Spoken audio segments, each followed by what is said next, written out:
Gusto ko lang sana makausap si Diana. Gusto ko humingi ng sorry sa inasta ni Wena nung isang araw. Papunta ako kay Wena ngayon. Doon siya nakatira malapit sa eskwela. Hindi kasi siya makalabas ng bahay. Bigla na lang naglagas yung buhok niya. Wala naman nakakaalam kung bakit nagkaganon. Wala naman daw siyang sakit. Kaya heto ko ngayon, naglilibot mag-isa. Kung sa bagay dapat sanay na ako kasi wala naman akong magulang eh. Hoy! Magsalita ka naman! Kanina pa ako salita na salita dito.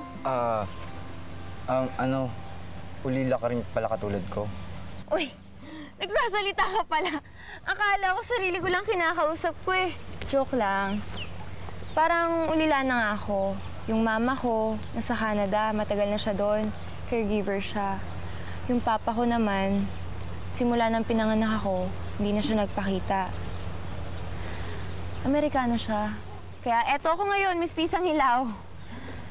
Ang tita Luming ko na lang ang kasama ko sa bahay.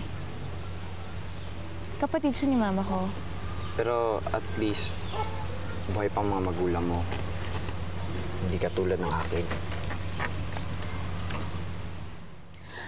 Aray! Ano nangyari? Sakit! Napuwing ata ako, aray!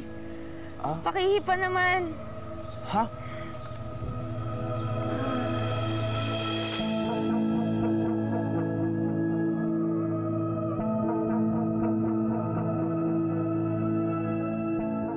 Aray!